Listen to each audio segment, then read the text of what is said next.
This episode is brought to you by Progressive Insurance. You chose to hit play on this podcast today. Smart choice. Make another smart choice with Auto Quote Explorer to compare rates from multiple car insurance companies all at once. Try it at progressive.com. Progressive Casualty Insurance Company and Affiliates. Not available in all states or situations. Prices vary based on how you buy. DSW, Designer Shoe Warehouse, is the one-stop shop for all your footwear needs. With sneakers, boots, and everything in between for every style, mood, and occasion, you'll definitely find shoes that get you at prices that get your budget. DSW has what you need, but more importantly, they have what you didn't even know you wanted. You never know what you'll find at DSW. Find the shoes that get you at prices that get your budget at DSW stores or DSW.com.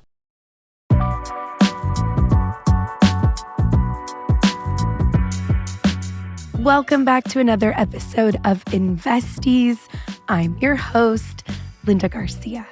Do not worry, you're not going to have to hear this voice on the entire episode. I just wanted to jump in really quick and let you know that I have curated 4 very important episodes for us to reflect on over the last 13 months.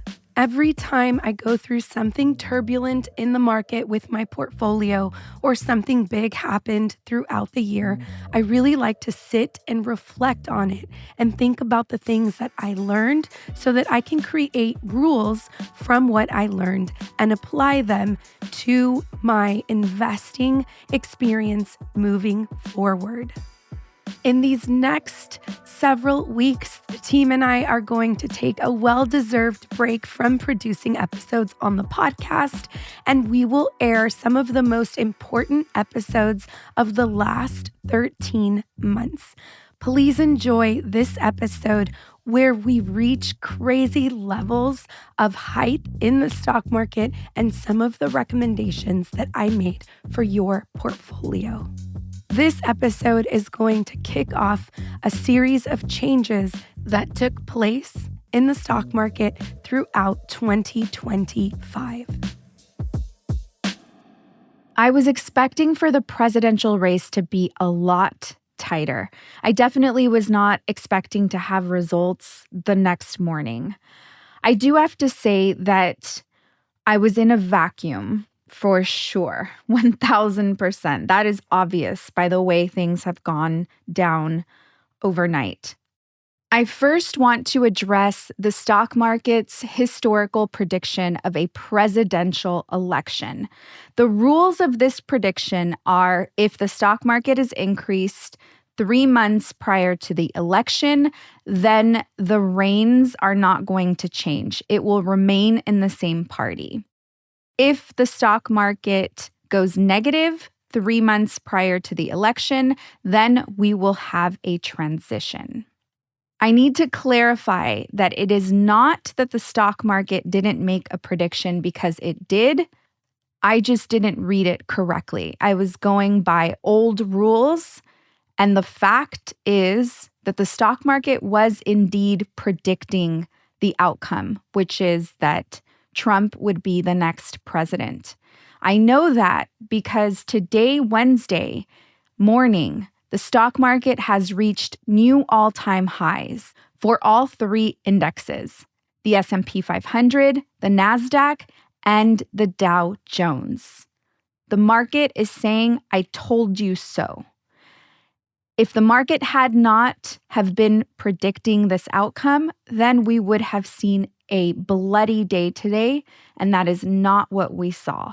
So let me talk to you about what I think happened.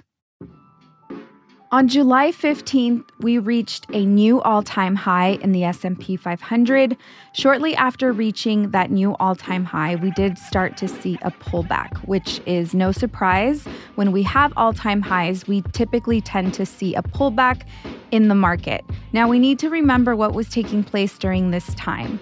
At this time, we were hearing from elected officials, we were hearing rumors that President Joe Biden was going to resign and that there would be another Democratic candidate. The same day that the stock market reached a new all-time high, the Republican National Convention was taking place. Monday, July 15th. For an entire year in 2023, I was certain that there was no way that President Joe Biden would get reelected. As we moved into 2024, I felt even more certain of it. And when I watched the Republican National Convention, that was it. There was no pathway, and I was certain of it. I could feel it in my bones. We have a plot twist. President Biden steps down, swiftly backs Vice President Harris for the Democratic nomination. This takes place on July 21st. And immediately, the stock market has a negative reaction. The S&P 500 almost enters correction territory, dropping 8.5%. The NASDAQ drops into correction territory.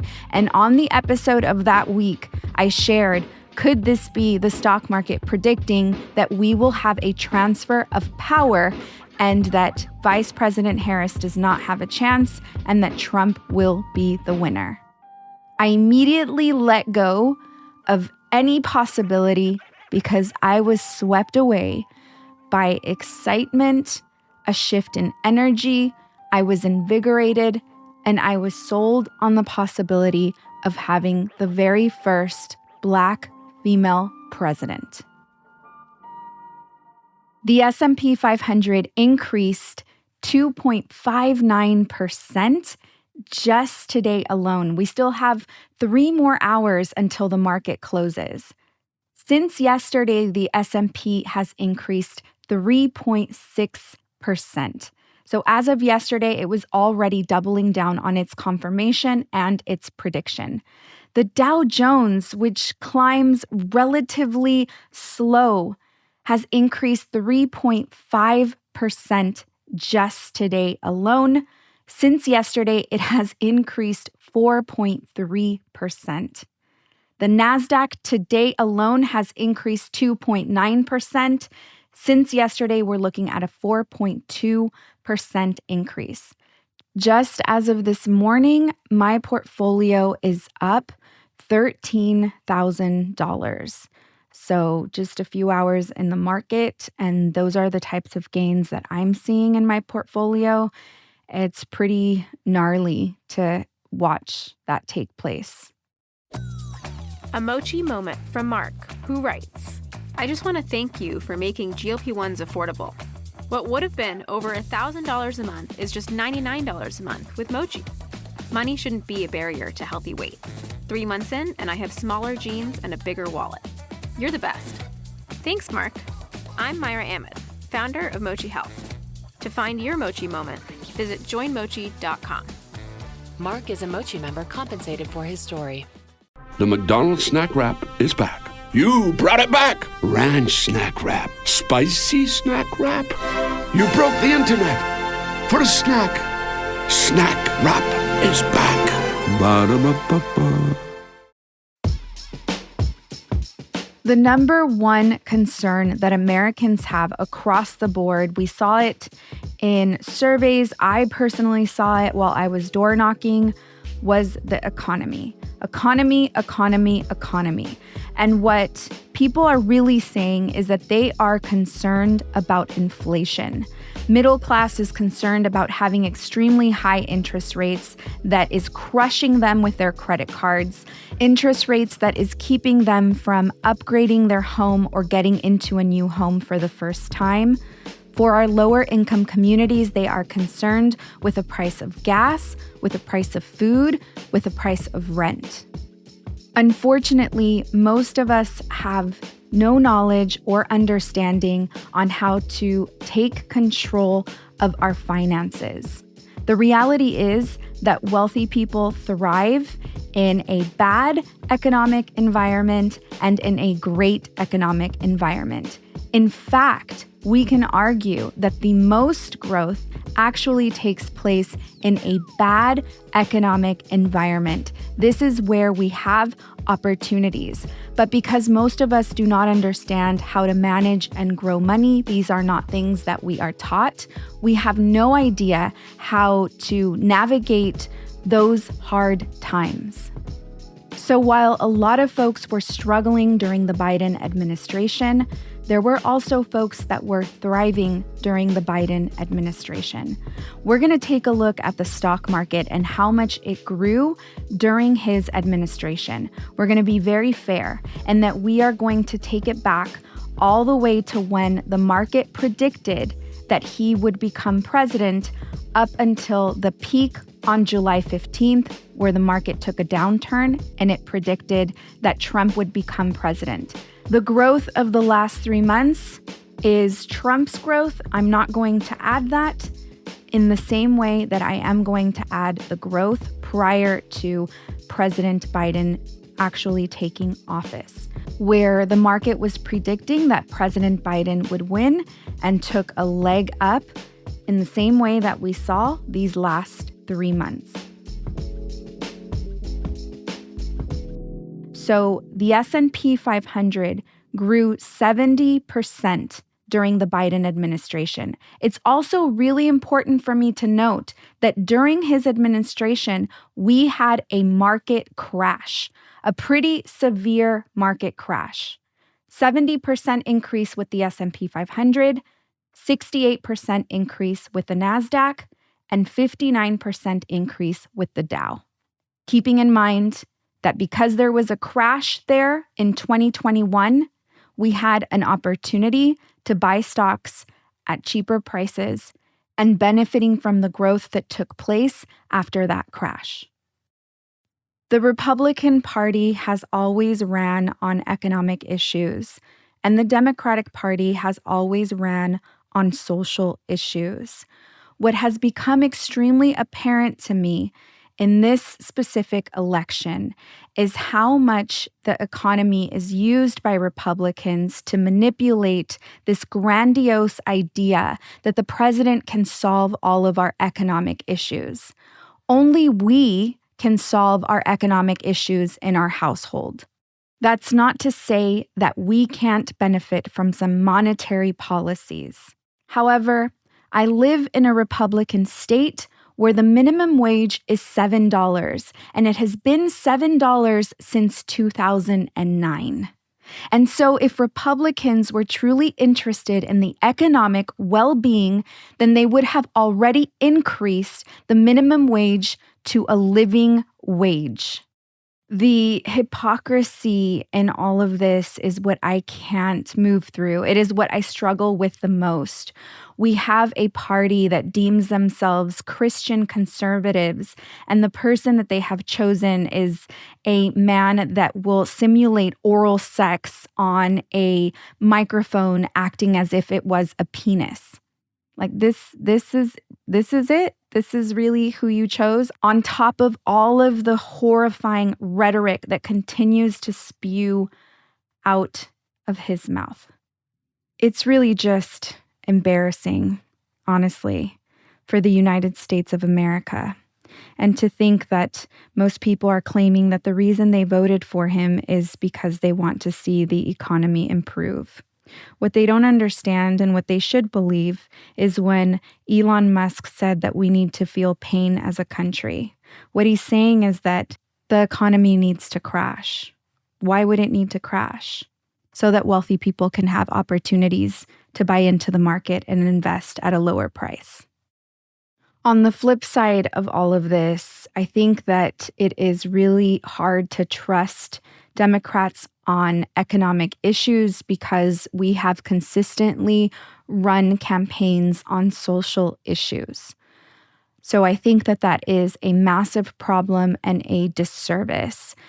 For me, it is always extremely apparent when I'm watching the Democratic Party talk about economic issues and their ideas on how to solve these issues. I can see that there is little understanding on the implications that come from their ideas. I also have to say that I could feel and sense Vice President's loss in confidence when it came to topics pertaining to the economy. I do appreciate that she did seek out business leaders to help counsel her through the process. I also want to highlight what she did in 100 days, going from the mental perspective that you are running as vice president, and then all of a sudden pivoting to the helm and having to come up with your own ideas and communicate those ideas when you don't even have them fully flushed, I think is extremely difficult to do. And so there wasn't enough time for her, but I think she did the absolute best she could have done with the time that she had. And so I think it's important to definitely commend her for that. Here we are with the outcome that we have. I think that there was some beautiful momentum that was created in the last 100 days.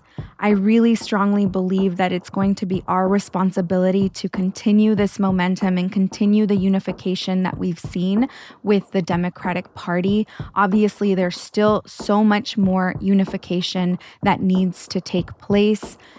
This episode, I just want it to serve as a reminder that it does not matter who the president is of the United States. There will always be opportunities for us to grow economically.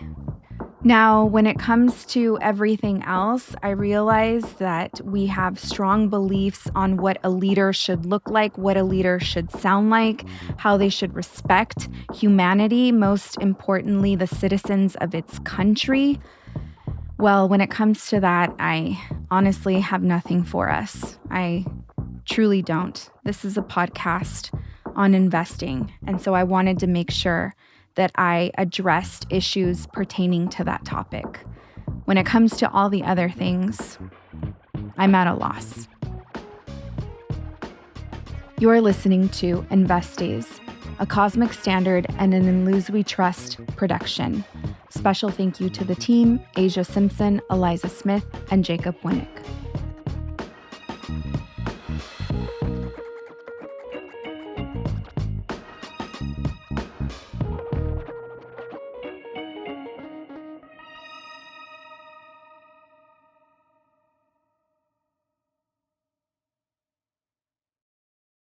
This episode is brought to you by Marqeta. When it comes to your payments provider, you can't afford to compromise. Marqeta's modern payment solutions flex with your business without the trade-offs. Stable and agile, secure and innovative, scalable and configurable. If they say you can't have it all, don't believe them. Your business demands more. Choose a payments provider that delivers more. Choose Marqeta. Visit marqeta.com/Spotify to learn more.